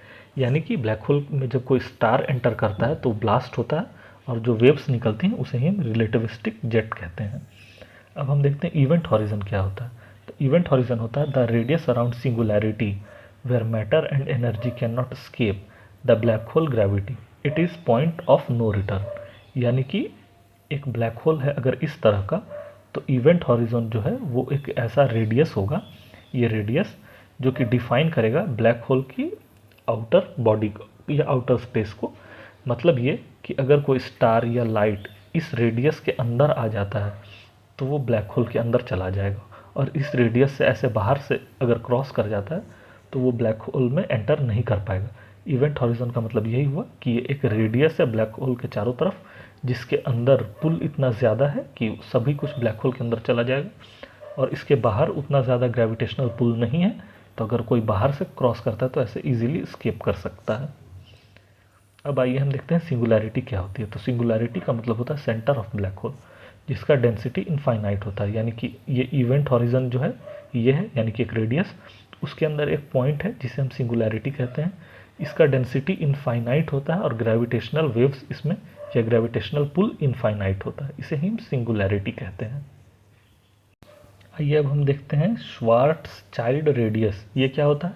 तो ये इवेंट हॉरिजन का रेडियस है, फिर escape velocity is equal to speed of light, यानी स्केप वेलोसिटी जो होती है और स्पीड ऑफ लाइट ये दोनों बराबर हो जाती है इवेंट हॉरिजन के रेडियस पे, तो उसे ही हम श्वार्ट्ज चाइल्ड रेडियस कहते हैं। आइए अब हम देखते हैं एर्गोस्फेयर क्या होता है, या एर्गोस्फेयर। तो एर्गोस्फेयर जो होता है, if black hole is rotating then as it spins its mass causes the space time around the black hole to rotate as well। यानी कि अगर एक ब्लैक होल है और उसके अराउंड इवेंट हॉरिजन है, ये अगर स्पिन करती है यानी कि रोटेट करती है, तो इसके अराउंड स्पेस और टाइम जो है ये रोटेट करेगा। ये स्पेस एंड टाइम वाला कॉन्सेप्ट जो है ये अल्बर्ट आइंस्टाइन ने दिया था, और ये वही कॉन्सेप्ट है कि अगर ब्लैक होल रोटेट करता है तो स्पेस और टाइम रोटेट करता है, यानी कि स्पेस और टाइम बदल जाता है। ये कॉन्सेप्ट आप अच्छे से समझ जाएंगे अगर आपने मूवी इंटरस्टेलर जो 2014 में आई थी उसे आप देखेंगे तो, जिसे क्रिस्टोफर नोलन ने डायरेक्ट किया था, जो अभी हाल ही में ओपेनहीमर मूवी जिसे ऑस्कर मिला है पिछले साल का, तो उसी के डायरेक्टर जो हैं क्रिस्टोफर नोलन, उनके द्वारा फिल्म बनाई गई थी 2014 में इंटरस्टेलर। अगर आपने इंटरस्टेलर देखा है तो आप ये बहुत अच्छे से समझ सकते हैं कि एर्गोस्फेयर क्या होता है। जैसे उसमें दिखाया गया है कि कैसे प्लैनेट टू प्लैनेट जाने पे एज जो है ह्यूमन बीइंग की वो वैरी कर जाती है, तो वही है टाइम स्पेस का कॉन्सेप्ट, कि जैसे ही ब्लैक होल रोटेट करता है तो उसके साथ टाइम और स्पेस दोनों चेंज हो जाता है। आइए अब हम देखते हैं केस्लर सिंड्रोम क्या होता है। केस्लर सिंड्रोम का मतलब होता है when space debris collision causes a cascading effect in which each collision generates space debris that increases। मतलब ये कि अगर एक स्पेस है, मान लीजिए कि ये अर्थ ही है, अर्थ के अराउंड में चारों तरफ हमने सैटेलाइट्स रखे हैं, पार्क करके रखे हैं, जैसे GSLV अर्थ ऑब्जर्वेशन सैटेलाइट्स या कुछ भी आर्यभट्ट जो भी सैटेलाइट्स हैं वो हैं, और यहाँ पे एस्टेरॉइड्स भी हैं। अब ये टकराते हैं अगर, तो ये फर्दर ब्रेक करेंगे अलग अलग पार्ट में और ये फैल जाएगा, ये फिर टकराएगा और फिर फर्दर ब्रेक करेगा। इसी तरह यहाँ पे एक बहुत ज़्यादा यहाँ पे डेब्रिस फैल जाएंगी, और ये डिब्रिस आपस में कोलाइड कर करके बहुत ज़्यादा अमाउंट में इंक्रीज़ हो जाएंगी। ये इसी को कहते हैं केस्लर सिंड्रोम। यानी कि इसे हम याद कर सकते हैं इस तरह से कि ये होता है e⁻x वाला फॉर्मूला, यानी कि अगर e⁻1 है, e⁻2 है, इस तरह का, कि अगर एक टूटेगा तो उससे 2 बनेगा, फिर 2 टूटेगा तो उससे 4, 4 टूटेगा तो 8। केस्लर सिंड्रोम कहते हैं। फ्रेंड्स, पिछले बार जैसे कि एक पूछा था एग्जाम में, लाइट वेव्स स्पेस के से ही रिलेटेड 69th बीपीएससी में पल्सर क्या होता है, ये 69 बीपीएससी का क्वेश्चन है, पल्सर क्या होता है। तो वही इसी चलते मैंने डिस्कस कर लिया ब्लैक होल और उससे सारे एसोसिएटेड टर्म्स, क्योंकि पल्सर भी उसी से रिलेटेड है। पल्सर का मतलब होता है फास्ट स्पीड ऑफ लाइट के जैसा ही अगर कुछ रोटेट करे या मूव करे तो उसे हम पल्सर कहते हैं, हाई एनर्जी को कहते हैं, तो उसी से रिलेटेड है ये। उसी के जैसा होता है फ्रेंड्स ये ब्लेज़र। तो ये ब्लेज़र क्या होता है कि type of Galaxy that is powered by a humongous black hole on one of the most brightest and powerful object in universe. इसे हम सिंपल इस तरह से याद रखेंगे कि ब्लेज़र का मतलब होता है कि एक गैलेक्सी है जिसके बीच में ब्लैक होल है, और ये यूनिवर्स का सबसे ज़्यादा ब्राइटेस्ट और पावरफुल है, यानी कि सबसे ज़्यादा लाइट या चमक इसी से निकलेगी, और ये सबसे ज़्यादा पावरफुल ऑब्जेक्ट है। बस हमें ये चीज़ याद रखना है ब्लेज़र के बारे में। आइए अब हम देखते हैं बीटल गीज क्या होती है। तो बीटल गीज जो है वो 7th brightest star in the sky है।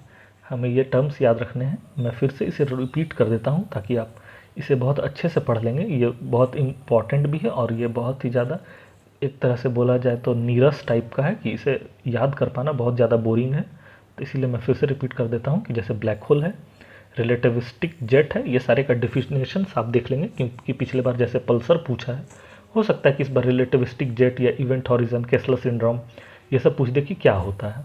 उसी तरह सिंगुलैरिटी है, शीवार्ड्स चाइल्ड है, एर्गोस्फेयर है, केसलर सिंड्रोम है, ब्लेजर है, बीटलगीज है, ये हमने देख लिया। आइए अब हम देखते हैं कुछ दूसरे टाइप के चीज़ जो कंप्यूटर से रिलेटेड है। इसमें है ब्रेन कंप्यूटर इंटरफेस। न्यूरालिंक जो है एलन मस्क की कंपनी, उन्होंने एक इंस्टॉल किया है wireless BCI in human brain, यानी कि ब्रेन कंप्यूटर इंटरफेस। एक चिप या मशीन टाइप की है, सिलिकॉन की बनी हुई चिप, उसे ह्यूमन ब्रेन में इंक्लूड किया गया है ताकि ब्रेन की एक्टिविटी को रिकॉर्ड किया जाए और जो दिमाग सोचता है वो उस चिप की मदद से सेंसर्स के थ्रू कंप्यूटर में जाएगा और कंप्यूटर से उस तरह की एक्टिविटी परफॉर्म किया जाएगा।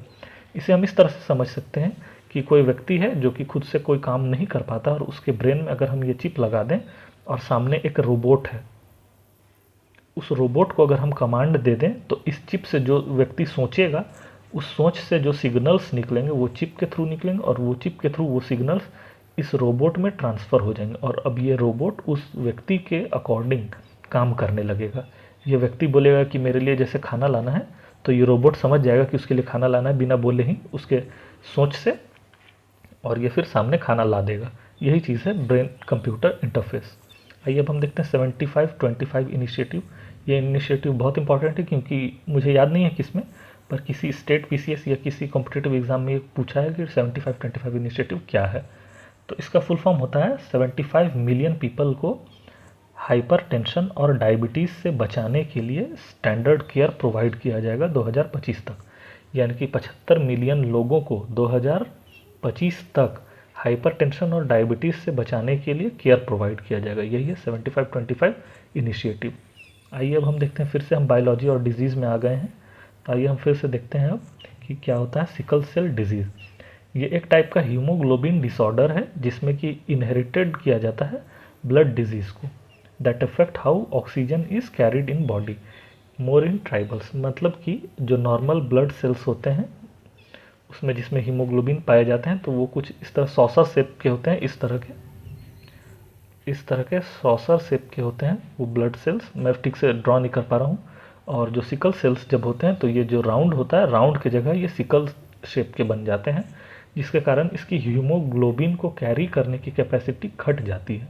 वही है सिकल सेल डिजीज़। ये एक इनहेरिटेड डिजीज़ है और ज़्यादा ट्राइबल्स में पाए जाते हैं।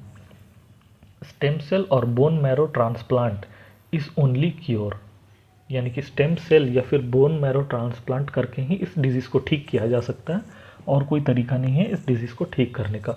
और ये इम्पॉर्टेंट क्यों है, मोस्ट इम्पॉर्टेंट क्यों है, क्योंकि बिहार गवर्नमेंट ने इस बार सोचा है कि करीब 2000 चिल्ड्रन, जो बिहार के चिल्ड्रन हैं जो कि बिलो 12 साल के हैं, उनका स्टेम सेल ट्रांसप्लांट करवाया जाएगा या बोन मैरो ट्रांसप्लांट करवाया जाएगा। इसके लिए बिहार सरकार ने एक हॉस्पिटल से टाई अप भी किया है। मैं आपको बता दूं कि इस पे मैं थोड़ा डिटेल में आप लोगों को बता दूं कि सिकल सेल जो डिजीज़ है ये ट्राइबल्स में इसलिए ज़्यादा होता है कि ट्राइबल एरिया में मलेरिया का खतरा ज़्यादा होता है। ये जो मैं इन्फॉर्मेशन दे रहा हूँ आपको, ये विजन का ही है, विजन PT 365 का। मैंने उसे पढ़ा है और उसका शॉर्ट समरी बनाया है। तो उसी में ये दिया हुआ है कि जो ट्राइबल्स एरिया होते हैं वहाँ पे मलेरिया का खतरा ज़्यादा होता है, जिस कारण से मलेरिया से इम्यूनिटी को प्रोवाइड करने के लिए ट्राइबल्स में सेल्फ डेवलप हो गया है ऐसा कैपेसिटी कि इन पे मलेरिया कम असर करेगा। तो उस मलेरिया को कम असर करने के कारण ट्राइबल्स के जो सेल्स होते हैं, ब्लड सेल्स, वो सिकल सेप के हो जा रहे हैं अब। और यही सिकल सेल के हो जाने के कारण इन्हें सिकल सेल डिजीज़ ज़्यादा हो जाती है और हीमोग्लोबिन को कैरी करने की कैपेसिटी इनकी घट जाती है, जिससे कि ब्लड में ऑक्सीजन सप्लाई कम हो जाता है। और बिहार के बच्चे जिन्हें सिकल सेल डिजीज़ है तो उनके लिए ट्रांसप्लांट की सुविधा सरकार प्रोवाइड कराएगी करीब 2000 बच्चों को। और ये 12 साल से कम उम्र के बच्चे होते हैं, उन्हीं को ये ट्रांसप्लांट कराया जा सकता है, बाकी को नहीं, क्योंकि फिर एज ज़्यादा हो जाने से ये सक्सेस नहीं कर पाता है स्टेम सेल या बोन मैरो ट्रांसप्लांट। और इंडिया गवर्नमेंट का टारगेट है कि हम सिकल सेल एनीमिया को 2047 तक कम्प्लीटली रिमूव कर देंगे इंडिया से। आइए अब हम देखते हैं ट्रांसफैट। ट्रांसफैट बहुत ज़्यादा इंपॉर्टेंट है क्योंकि ये न्यूज़ में हमेशा ही रहता है और गवर्नमेंट हमेशा से स्कीम चलाते रहती है कि कैसे ट्रांसफैट को हम कम से कम कर सकें। तो ट्रांस फैट क्या होता है, तो ये एक अनसैचुरेटेड फैट है। अनसैचुरेटेड मतलब आपने जो कार्बन कंपाउंड्स पढ़ा होगा, तो एक होता है ये, यानी सिंगल बॉन्ड जो होता है, जिसे हम कहते हैं मीथेन, इथेन, प्रोपेन, ब्यूटेन, इस तरह से पेंटेन, हेक्सेन, इस तरह, जिसमें सिंगल बॉन्ड होते हैं। और जब ये सिंगल बॉन्ड की जगह कार्बन कंपाउंड्स ऐसे बनने लग जाएं कि कार्बन कंपाउंड में डबल या ट्रिपल बॉन्ड हो जाए, या डबल बॉन्ड जिसे हम कहेंगे मीथीन, इथीन, प्रोपीन, ब्यूटीन, इस तरह से पेंटीन। और अगर यहाँ पे ट्रिपल बॉन्ड बन जाए, यानी मिथाइलिन, प्रोपाइलिन, ब्यूटाइलिन, इस तरह के जो बन जाए, तो उसे हम अनसैचुरेटेड कहते हैं। तो अनसैचुरेटेड फैट को ही, जो कि कार्बन कंपाउंड जिसमें दो या दो से अधिक बॉन्ड हो, तो वैसे अगर फैट्स बनते हैं तो उसे हम अनसैचुरेटेड फैट कहते हैं। And are produce from vegetable oils, यानी वेजिटेबल ऑयल्स से बनते हैं। नेचुरली भी ट्रांस फैट पाए जाते हैं, कैसे, तो मिल्क प्रोडक्ट्स में या फिर मीट प्रोडक्ट्स में ट्रांस फैट पाए जाते हैं। और इंडस्ट्रियल जो प्रोडक्ट्स होते हैं वो उसमें बनाए जाते हैं आर्टिफिशियली, तो वो अनसेफ होता है। और ये सोर्स होता है नॉन कम्युनिकेबल डिजीज़ का, स्पेशली हार्ट डिजीज़ का, यानी कि हार्ट अटैक जो होता है या हार्ट डिजीज़, उसके बहुत बड़ा रोल है ट्रांस फैट का हार्ट डिजीज़ में। अब हम देखते हैं saturated fats are bad cholesterol, जिससे हार्मफुल कहा जाता है। और डब्ल्यू का कहना है कि एक रिप्लेस स्कीम आई है डब्ल्यू के द्वारा, जिसे ट्रांस फैट फ्री करने का टारगेट रखा गया 2023 तक। और FSSAI यानी food safety standard authority of India ने मैंडेटरी भी किया है कि declare trans fat in food products. आप जब भी कोई फूड प्रोडक्ट्स या पैक्ड प्रोडक्ट्स जो खरीदते हैं, बिस्किट, चिप्स या जो भी, तो आप उसके पीछे में देखिएगा, उसमें लिखा हुआ रहता है कि इसमें ट्रांस फैट कितना है, कोलेस्ट्रॉल कितना है, गुड कोलेस्ट्रॉल, बैड कोलेस्ट्रॉल, ये सब कितने अमाउंट में है वो लिखा हुआ रहता है उसमें। आइए अब हम देखते हैं जेनो ट्रांसप्लांटेशन। जेनो ट्रांसप्लांटेशन का मतलब होता है ट्रांसप्लांट और infusion of non human tissue, mainly from pigs. अब इसका ये न्यूज़ में इसलिए है क्योंकि इसमें दो डेवलपमेंट हुए हैं। एक हुआ है 2022 में। 2022 में यूएसए में एक व्यक्ति को पिग का हार्ट लगाया गया था। और 2023 में क्या हुआ है कि एक व्यक्ति को यूएसए में ही पिग का किडनी लगाया गया है। और इस चलते ये न्यूज़ में है जेनो ट्रांसप्लांटेशन। मैंने स्पीडी में जब साइंस एंड टेक पढ़ाया था तो उसमें मैंने बताया था ये वाला न्यूज़ कि पिछले साल यूएसए में किडनी लगाया गया है एक व्यक्ति को पिग का। वहीं 2022 में एक व्यक्ति को हार्ट लगाया गया था पिग का, इसीलिए जेनो ट्रांसप्लांट न्यूज़ में था। आइए अब हम देखते हैं चिकनगुनिया। तो चिकनगुनिया जो है वर्ल्ड का फर्स्ट वैक्सीन इसके लिए बन गया है। इसका नाम है IXCHIQ, इचकू टाइप का इसे याद कर सकते हैं नाम। तो ये चिकनगुनिया के लिए वर्ल्ड का पहला वैक्सीन बना है। और चिकनगुनिया जो होता है वो मॉस्किटो बॉर्न, यानी मच्छरों से फैलने वाली एक वायरल डिजीज़ है। ये स्प्रेड करने में जो मॉस्किटो है उसका नाम है एडीज मॉस्किटो। और ये बाइट ड्यूरिंग डे टाइम, यानी ये दिन में काटने वाले मॉस्किटो होते हैं, ये एडीज के द्वारा फैलता है। और इसके लिए पहला वैक्सीन बन गया है और एक वायरल है। आप फ्रेंड्स मॉस्किटो के नाम हमेशा से याद कर लेंगे कि कौन सा मॉस्किटो कौन सा डिजीज़ फैलाता है, क्योंकि मैं क्लियर नहीं हूँ, लेकिन एक बार यूपीएससी या बीपीएससी में पूछा है मॉस्किटोज़ के नाम और उससे होने वाले डिजीज़ को मैच करने के लिए। आइए फ्रेंड्स अब हम देखते हैं जीका वायरस। तो जीका वायरस क्या होता है कि ये ट्रांसमिट होता है एडीज मॉस्किटो से ड्यूरिंग डे टाइम। ये भी दिन में ही मॉस्किटो ये स्प्रेड करते हैं और ये भी एडीज मॉस्किटो से ही होता है। और एडीज मॉस्किटो से एक हम और बात याद रखेंगे कि एडीज मॉस्किटो ही है जो स्प्रेड करता है येलो फीवर। यानी एडीज मॉस्किटो की अगर हम बात करें तो इससे हमने तीन चीज़ें देखी। एक तो चिकनगुनिया फैलता है इससे, दूसरा जीका वायरस फैलता है इससे, और तीसरा होता है येलो फीवर। ये तीनों एडीज मॉस्किटो से ही होता है और ये तीनों ही दिन में मॉस्किटो के काटने से होता है। आइए अब हम देखते हैं हेपेटाइटिस सी। तो हेपेटाइटिस सी जो है, इजिप्ट एक कंट्री बन गया है जिसने हेपेटाइटिस सी को अभी बहुत जल्द एलिमिनेट कर देगा। और ये एक वायरल डिजीज़ है और ये अफेक्ट करता है लीवर को। यानी कि हेपेटाइटिस सी जो है ये एक वायरल डिजीज़ है, लीवर को अफेक्ट करता है और इजिप्ट जो है बहुत जल्द इसे एलिमिनेट करने पर पहुंच गया है। आइए अब हम देखते हैं निपाह वायरस। फ्रेंड्स देखिए, अभी हम बायोलॉजी में डिजीज़ पार्ट कवर कर रहे हैं जिसमें हम ज़्यादातर डिजीज़ और वायरस उनसे एसोसिएटेड जो है वैक्सीन्स ये सब कवर कर रहे हैं, ये सब एग्जाम्स में पूछे जाते हैं। तो आइए अब हम नेक्स्ट देखते हैं निपाह वायरस। निपाह वायरस जो है ये एक जूनोटिक डिजीज़ है जो एनिमल टू ह्यूमन ट्रांसफ़र होती है। फ्रूट्स बैट इसके मेन कैरियर होते हैं, यानी जो फ्रूट्स बैट होते हैं जिसे हम चमगादड़ कहते हैं, तो वो जब ह्यूमन से इंटरेक्ट करती है, स्पेशली जब बहुत सारे ट्राइब्स में या चाइना में जो बैट्स को खाया जाता है, तो उससे ये एनिमल टू ह्यूमन ट्रांसफ़र हो जाते हैं और ये एक वायरल डिजीज़ है। अब हम आइए देखते हैं फेग थेरेपी क्या होती है। तो फेग थेरेपी होता है कि यूजिंग बैक्टीरियोफेग जो एक काइंड ऑफ वायरस होता है to treat bacterial infection alternate to antibiotics. मतलब ये फेग थेरेपी का मतलब ये होता है कि अगर कोई एक बैक्टीरिया है जो ह्यूमन बॉडी को अफेक्ट कर रहा है, तो उस बैक्टीरिया से छुटकारा दिलाने के लिए हम एंटीबायोटिक्स का इस्तेमाल करते हैं। जनरली बहुत सारे एंटीबायोटिक्स ऐसे पाए जाते हैं जैसे पेनिसिलिन, तो हम पेनिसिलिन जैसे एंटीबायोटिक का इस्तेमाल करते हैं उस बैक्टीरिया से हटने के लिए।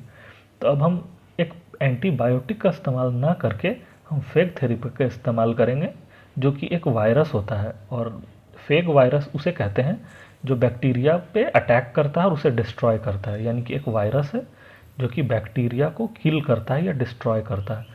तो हम एंटीबायोटिक की दवा या इंजेक्शन लेके बैक्टीरिया को दूर भगाने की जगह हम उस वायरस को भी अपने बॉडी में ऐड कर सकते हैं जो कि इस बैक्टीरिया को किल कर देगा। यही टेक्नोलॉजी जो है वायरस ऐड करने की, इसे हम फेग थेरेपी कहते हैं। आइए अब हम देखते हैं मोनोक्लोनल एंटीबॉडीज़ क्या होती हैं। तो दे आर आर्टिफिशियल एंटीबॉडीज़। पहला तो याद रखना कि आर्टिफिशियल होती हैं, यानी नेचुरल या ह्यूमन बॉडी में डेवलप नहीं होती हैं, ये आर्टिफिशियल हैं। विच आर मिमिक, यानी कि ये फोटोकॉपी होती हैं एक्टिविटी ऑफ इम्यूनो सिस्टम, यानी इम्यूनो सिस्टम जैसे काम करता है उसी तरह का इसे काम करने के लिए बनाया जाता है artificially. They are produce through a process that involve extracting specific antibodies from human blood and they are cloned, यानी ह्यूमन बॉडी से थोड़ा सा एंटीबॉडीज़ को लिया गया और उससे बहुत सारा मोनोक्लोनल एंटीबॉडीज़ लैब में बना दिया गया और अब इसे ह्यूमन बॉडी में इंसर्ट किया जाएगा ताकि कोई डिजीज़ ठीक हो जाए। यही है monoclonal antibody. They are clone of just one antibody, पर इसका डिसएडवांटेज ये होता है कि they are clone of just one antibody, यानी कि ह्यूमन बॉडी में लाखों तरह की एंटीबॉडी पाई जाती हैं जो अलग अलग डिजीज़ से लड़ने के लिए हैं। पर मोनोक्लोनल एंटीबॉडी में ये होता है कि किसी एक स्पेसिफिक एंटीबॉडी को लेकर उसका क्लोनिंग किया जाता है, जिसके कारण ये जो क्लोनिंग है ये सिर्फ एक डिजीज़ के अगेंस्ट लड़ सकता है, बाकी सारे के लिए नहीं लड़ सकता। ये जो बाकी जो बच गए एंटीबॉडी इनके अगेंस्ट ये काम नहीं करेगा, ये सिर्फ एक पर्टिकुलर ये वाला है इसी के लिए काम कर पाएगा। इसका यूज़ कहाँ पे है? तो they are used in cancer, Ebola, HIV, यानी कि जो बहुत फैटल या डेडली डिजीज़ हैं उनके अगेंस्ट ये काम बहुत अच्छे से करता है और उनके अगेंस्ट हम इसे यूज़ कर सकते हैं। आइए अब हम जो डिजीज़ वाला पार्ट होता है बायोलॉजी का वो कंप्लीट हो गया। अब हम देखते हैं डिफेंस वाला पार्ट। तो डिफेंस वाला पार्ट में पहला है हमारा स्मॉल मॉड्यूलर रिएक्टर। तो स्मॉल मॉड्यूलर रिएक्टर क्या होता है? China launch 4th generation nuclear reactor. इसमें हीलियम गैस का यूज़ होगा कूलिंग के लिए। इसका साइज़ स्मॉल होता है और इजी टू इंस्टॉल होता है। फ्रेंड्स, न्यूक्लियर रिएक्टर्स की अगर हम बात करें तो टोटल पहले अभी वर्ल्ड में जो पॉपुलर हैं वो 3 न्यूक्लियर रिएक्टर पॉपुलर हैं, 1, 2 और 3। पहला जो है ये यूरेनियम बेस्ड है न्यूक्लियर रिएक्टर, दूसरा जो है ये है प्लूटोनियम बेस्ड न्यूक्लियर रिएक्टर और तीसरा जो इंडिया जिस पे रिसर्च भी कर रहा है यह थोरियम बेस्ड न्यूक्लियर रिएक्टर। ये 3 अभी वर्ल्ड में पॉपुलर हैं न्यूक्लियर रिएक्टर्स। चाइना जो है वो 4th जनरेशन की बात कर रहा है। 4th जनरेशन की खासियत ये होगी कि इसमें जो है हीलियम गैस का यूज़ किया जाएगा कूलेंट के तौर पे। कूलेंट में जहाँ पहले यूज़ किया जाता है वाटर या हेवी वाटर या फिर बॉइलिंग वाटर का यूज़ किया जाता है कूलिंग के लिए, उसके जगह चाइना हीलियम गैस का यूज़ करेगा। इसकी खासियत एक और है कि ये स्मॉल साइज़ का होगा। जैसे इंडिया में न्यूक्लियर रिएक्टर्स लगाए जाते हैं, न्यूक्लियर रिएक्टर्स, तो ये काफ़ी ज़्यादा बड़े होते हैं और ये बहुत ज़्यादा स्पेस लेता है और इसमें रेडिएशन का खतरा बहुत ज़्यादा होता है। चाइना क्या करेगा, छोटे छोटे न्यूक्लियर रिएक्टर्स अपने अलग अलग सिटीज़ में इस्टेब्लिश करेगा जिससे कि एनर्जी प्रोड्यूस की जा सके। इसे इंस्टॉल करना इजी होगा और ये स्पेस भी बहुत कम लेगा क्योंकि इसका साइज़ बहुत छोटा होगा। आइए अब हम देखते हैं S-400। तो S-400 जो है world most advance air defence system है। पहला तो हमें याद रखना कि ये एयर डिफेंस सिस्टम है, दूसरा याद रखना कि ये लॉन्ग रेंज है, तीसरा याद रखना कि ये सरफेस टू एयर मिसाइल है, यानी ये ज़मीन से एयर पे छोड़ा जाएगा, एयर पे ये अपने टारगेट को हिट करेगा और ये लैंड से छोड़ा जाएगा। ये याद रखना है हमें कि ये long range surface to air है, मोबाइल है, यानी एक जगह से दूसरी जगह बहुत आसानी से लिया जा सकता है। और आपने इसे की वीडियोस भी न्यूज़ चैनल्स में देखी होगी कि इससे कैसे ट्रक्स में लोड करके ले जाया जा सकता है।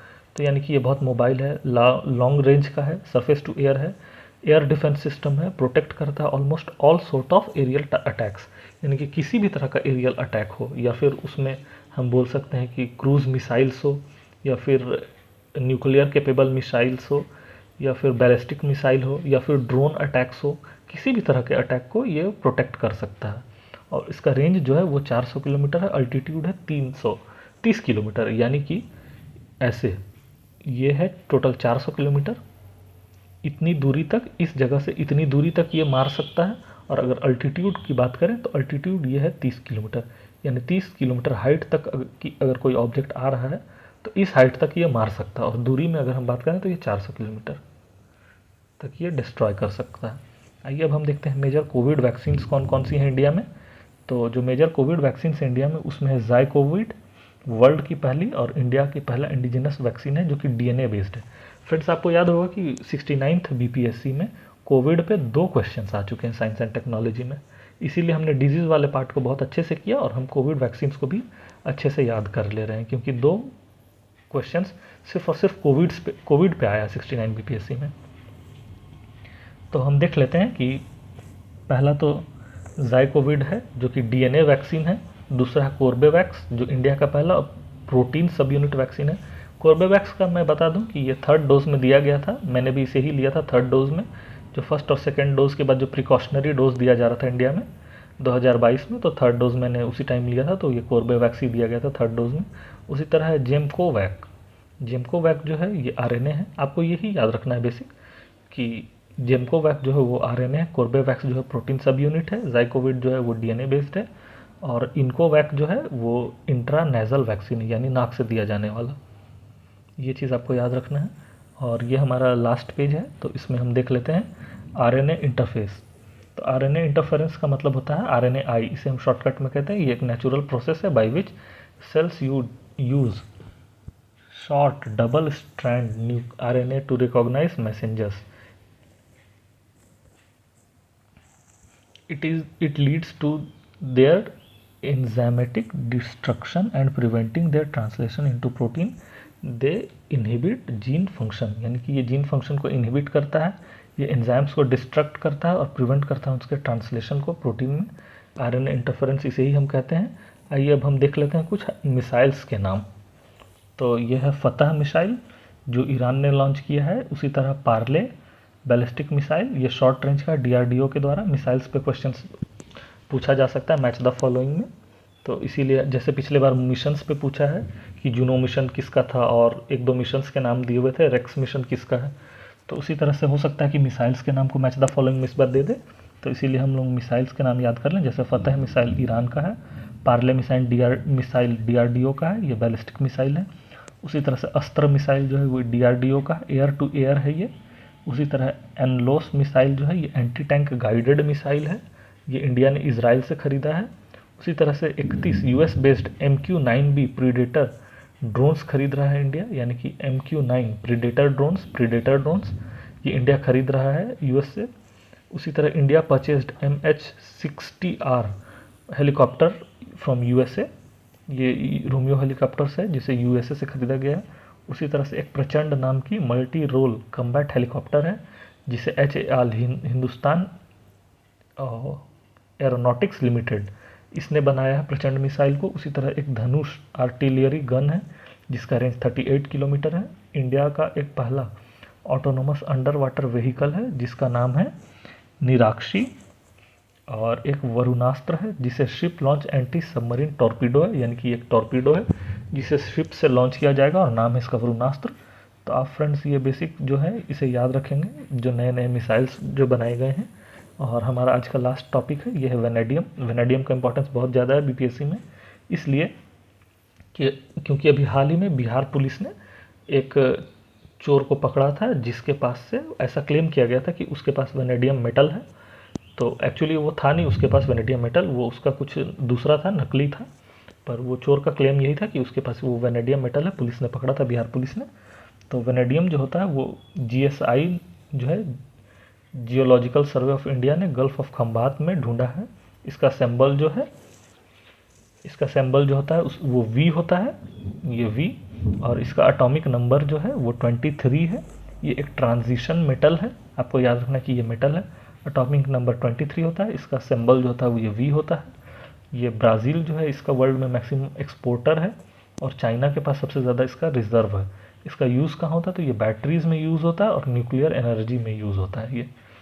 तो फ्रेंड्स, आज हमने हमारा जो विज़न PT 365 का लेक्चर सीरीज़ था, आज ये कंप्लीट हुआ, जिसमें हमने पॉलिटी के, इकोनॉमिक्स के और साइंस एंड टेक के, जिसके थोड़े टफ क्वेश्चन 69th BPSC में पूछे गए थे, तो हमने उसका विज़न सीरीज़ कंप्लीट कर लिया है, जिससे कि हमारा सारा बेसिक कंप्लीट हो गया है।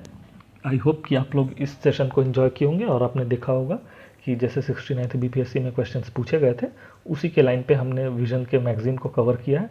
हमने उसमें बहुत सारे फैक्ट्स और डेटा को कवर नहीं किया, सिर्फ बेसिक डेफिनेशंस को कवर किया है, ताकि हमारे BPSC अपकमिंग एग्ज़ाम जो है बहुत अच्छे से जाएँ। आपने इस सेशन में कंटेंट को देखा, इसके लिए thanks for watching the PCS studies. आपको अगर ऐसे ही कंटेंट्स चाहिए तो आप सब्सक्राइब कर सकते हैं इस चैनल को। Thanks for watching the PCS studies. Thank you.